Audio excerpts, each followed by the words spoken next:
విజయనగరం నియోజకవర్గ స్థాయిలో బాబు షూరిటీ మోసం గ్యారంటీ అనే కార్యక్రమాన్ని అయితే గ్రౌండ్ లెవెల్లో తీసుకుని వెళ్తున్నటువంటి నేపథ్యం అయితే కనిపిస్తుంది. ఇదే క్రమంలో మనతో పాటు మాజీ ఎమ్మెల్యే, మాజీ డిప్యూటీ స్పీకర్గా ఉన్నటువంటి కోలగట్ల వీరభద్ర గారు కుమార్తె కూడా ఈరోజు ముమ్మరంగా ఈ యొక్క కార్యక్రమాల్లో పాల్గొన్న పరిస్థితి కనిపిస్తుంది. మనతో పాటు ఈ గ్రౌండ్ లెవెల్లో ప్రజలతో మమేకమవుతున్న పరిస్థితులు మనతో పాటు ఉన్నారు. చెప్పండి మేడం, ఎలా జరుగుతుంది, ఏంటి ఈ కార్యక్రమం?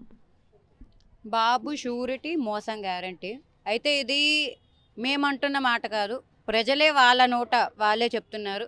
13 నెలలు అయింది మన టీడీపీ అధికారంలోకి వచ్చి చంద్రబాబు నాయుడు గారు ముఖ్యమంత్రి అయ్యి.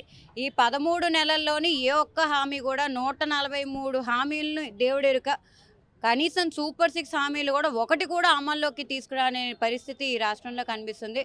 మరి 3 పార్టీలు కలిపి కుమ్మక్కయ్యి అధికారంలోకి వచ్చినప్పటికీ కూడా ప్రతిపక్షం అనేది లేకుండా ప్రశ్నించే పరిస్థితి మన రాష్ట్రంలో లేకుండా చేశారు. ఏ ఒక్క పథకం కూడా అమల్లోకి రాలేదు. ఇది మేము చెప్తున్న మాట కాదు, సామాన్యులు వాళ్ళ ఇంట్లో వాళ్ళే చెప్తున్నారు, మాకు ఈ పథకం రాలేదు, ఆ పథకం రాలేదని చెప్పి.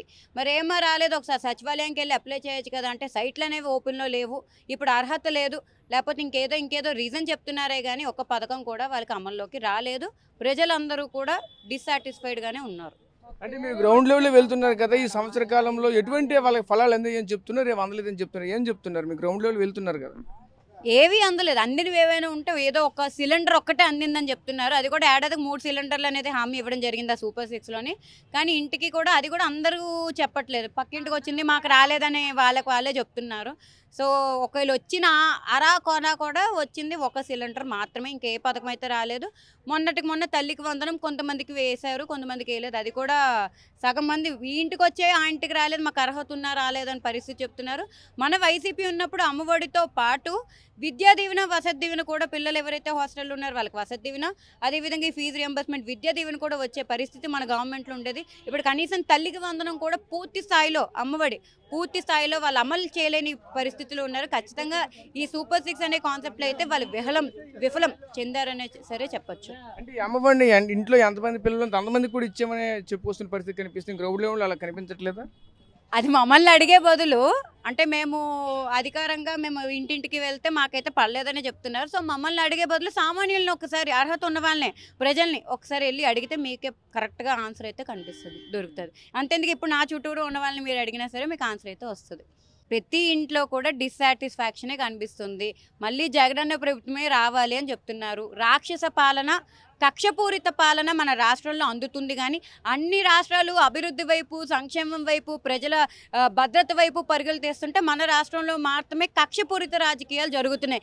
ఎవరిని జైలుకి పంపించాలి, ఏ ఆడబిడ్డను రోడ్డుకి ఈడ్చేయాలి, అలాంటి పరిపాలన జరుగుతుంది. కానీ ప్రజల సంక్షేమం గురించి ఆలోచించే పరిపాలన మనకు జరగట్లేదు. ఇటువంటి పరిపాలన వచ్చే 4 ఏళ్ళలో కానీ కొనసాగితే ఇంకా దిగజారిపోతుంది మన రాష్ట్ర భవిష్యత్తు అనేది ఒక్కసారి గుర్తు చేసుకోవాల్సిన అవసరం ఉంది. మళ్ళీ జగన్మోహన్ రెడ్డి గారి యొక్క పరిపాలన రావాలి, వస్తుంది అని కూడా ప్రజలు వెయిట్ చేస్తున్నారు. గడిచింది ఏడాది కాలం అయినా సరే కంప్లీట్గా వ్యతిరేకత అయితే వచ్చిందని నాకు తెలుస్తుంది. మీ అందరికీ కూడా ప్రజలు ఒక్కసారి కలుసుకుంటే ప్రజల నోటి ద్వారానే మీరు అందరూ కూడా తెలుసుకునే పరిస్థితి కూడా ఉంటుంది. అంటే వైసీపీలో ఉన్న కీలకమైన నేతలు కూడా ఇప్పటికీ అరెస్టుల పర్వం అయితే ఒకవైపు రాష్ట్రంలో కనిపిస్తున్న నేపథ్యం కనిపిస్తుంది. దీన్ని ఏ విధంగా చూడాలి? ఇప్పుడే నేను చెప్పినట్టుగా కక్షపూరిత రాజకీయాలే జరుగుతున్నాయి. అదేదో రెడ్ బుక్ అని పెట్టేసి మన లోకేష్ గారు తిరిగారు, ఆ రెడ్ బుక్ అనేది ఓపెన్ చేసినట్టున్నారు. ప్రతి చోట కూడా రెడ్ బుక్ రాజ్యాంగం అమల్లోకి ఉంది. ఎవరి ఒక్కరికి కూడా సేఫ్టీ లేదు, మహిళలకి అసలు కంటే లేదు. కనీసం సామాన్య పరిస్థితి దేవుడెరుక, ప్రజాప్రతినిధులకు కూడా ఈరోజు రక్షణ లేని పరిస్థితి. ఆడవాళ్ళని నిన్నటికి నిన్న మిథున్ రెడ్డి గారిని కూడా అరెస్ట్ చేయడం జరిగింది లిక్కర్ స్కామ్లోని. వాళ్ళంతటి వాళ్ళకి కనీసం ఒక ప్రూఫ్ లేదు, ఎందుకు ఏ పరిస్థితిలో వాళ్ళని అరెస్ట్ చేశారని కూడా చూపించకుండా సెంట్రల్ జైలుకి ఆయన పంపించడం జరిగింది. ఇవన్నీ కూడా చిహ్నాలే వీళ్ళు కక్షపూరిత రాజకీయాలు చేస్తున్నారని. మొన్న ఎవరికి ఎంత నోటికి ఎంత వస్తే అంత నోరు అనేది వదిలేసే పరిస్థితి మన రాష్ట్రంలో కనిపిస్తుంది.